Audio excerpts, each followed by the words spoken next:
Il existe dans l'histoire un événement dont peut-être beaucoup d'entre vous ne connaissent pas l'existence, mais qui pourtant aurait dû marquer les esprits et même entrer dans la légende. Cet événement n'a pas influencé notre génération, mais il aurait dû, pour nous rappeler que nous sommes tous humains et que, malgré nos différences, nous pouvons rester fraternels. Cet événement se déroule bien avant nos naissances, durant la Première Guerre mondiale, le 24 décembre 1914. La Première Guerre mondiale faisait rage depuis déjà 4 mois. Cette année-là, décembre est froid et humide. Beaucoup de tranchées sont inondées en permanence. Les soldats sont couverts de boue et exposés aux engelures.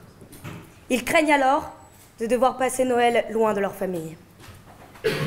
Puis, une chose incroyable survint en cette veille de Noël 1914. Les soldats, des deux côtés, déposent les armes, sortent de leurs tranchées et les ennemis se rencontrent alors. Quelque chose d'encore plus improbable, un match de football est joué entre soldats français et soldats allemands. Comme le dit un poilu dans une lettre envoyée à sa famille, « Je pense avoir été témoin aujourd'hui de l'une des scènes les plus extraordinaires jamais vues par quiconque. » Pendant ce moment, indéfiniment éphémère, la paix a régné. Ne pensez-vous pas que c'est cette paix qui aurait dû régner entre les hommes, tous les hommes? Que c'est ce genre de comportement qui ferait de notre terre un monde meilleur? De nous, des hommes meilleurs? Imaginez-vous, soldats dans cette guerre terrible, luttant contre ce froid et cette faim. Imaginez-vous, femmes et enfants de ces mêmes soldats, vivant dans la peur et le chagrin. Imaginez-vous, un instant, observateur de ce moment où chacun a décidé que la paix était tout simplement plus importante que tout le reste. En cette fin d'année 1914, les valeurs de Noël s'imposèrent dans les tranchées inondées, dans le froid de l'hiver, dans l'horreur de la guerre, au milieu des privations et des souffrances partagées. Et alors que dans d'autres secteurs les combats continuent, les soldats allemands placent sur le parapet de leurs tranchées de première ligne des lanternes et des sapins en papier. Ce geste, pourtant insignifiant à première vue, fait alors résonner des chants de Noël des deux côtés et progressivement fait sortir les hommes de leurs tranchées. Les soldats s'embrassent, échangent des présents, récupèrent et enterrent leurs amis tombés au combat. Durant ce bref moment de paix, les soldats décidèrent de ne pas utiliser leurs fusils. Pourtant, au milieu de la nuit, quelques soldats commencèrent à tirer. Mais ces tirs ne visaient pas les hommes d'en face. Ils étaient dirigés vers le ciel. Les projectiles, ordinairement si dangereux, pétillaient comme des feux d'artifice. Durant ce moment, magnifiquement triste, au milieu de cette étrange trêve, les soldats ont pu partager une cigarette et un moment de bonheur. Puis, brisant la barrière de la langue, Allemands, Britanniques et Français se sont rejoints afin de jouer ce qui semble impossible à imaginer, un match de football. C'est cet événement qui restera gravé dans l'histoire, devant une église de Liverpool où l'on peut encore apercevoir une statue représentant 2 soldats se serrant la main autour d'un ballon de foot.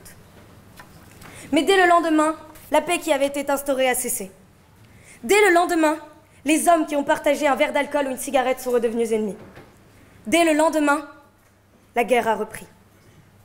Et pourtant, dans le train menant vers d'autres tranchées, les soldats allemands entonnent, bouche fermée, les premières notes de la chanson des Anglais, I'm Dreaming of Home. Chacun est reparti de son côté, mais chacun a laissé dans le cœur et dans la tête des autres la douceur d'une mélodie, la chaleur d'une étreinte, l'espoir d'une trêve. Chaque année, nous célébrons la fin de cette terrible guerre le 11 novembre. Chaque année, vous célébrez Noël en famille pour la plupart d'entre vous. Chaque année, pendant ces périodes de fête, nous devrions penser à ces soldats qui ont été sacrifiés, si je puis dire, au nom de la paix. Nous devrions nous rappeler ce moment extraordinaire, magique, où des soldats ennemis se sont réunis, sans préjugés, sans rancœur, juste des hommes face à d'autres hommes. Des humains plus que des hommes. Nous devrions nous rappeler que nous sommes tous égaux devant la mort, face à la violence, fût-elle légitime, imposée par des États. Pourquoi aujourd'hui encore des États se font-ils la guerre, envoient leur peuple à l'abattoir? N'existe-t-il donc aujourd'hui aucun moyen de lutter contre un ennemi qui nous menace? Faut-il encore supporter que du sang soit versé, des jeunes et des enfants massacrés. De Jean Jaurès à Gandhi, de Rosa Luxemburg à Stefan Zweig, d'Einstein à Giono. Ils sont légion les pacifistes qui ont lutté. Lutté pour l'éradication de la guerre et de la violence. Si en 1914, Allemands et Français ont fraternisé, alors qu'est-ce qui nous empêche aujourd'hui de vivre ensemble en paix? Qu'est-ce qui nous empêche de faire de notre terre un monde meilleur? De nous, des hommes meilleurs? La non-violence commence ici, entre nous. Rêvons, demain, malgré toutes les dissensions entre les hommes, malgré toutes les guerres, malgré toutes les souffrances terribles et les morts qui chaque jour nous endeuillent davantage, à un match de foot géant, mondial, à une terre partout en fête.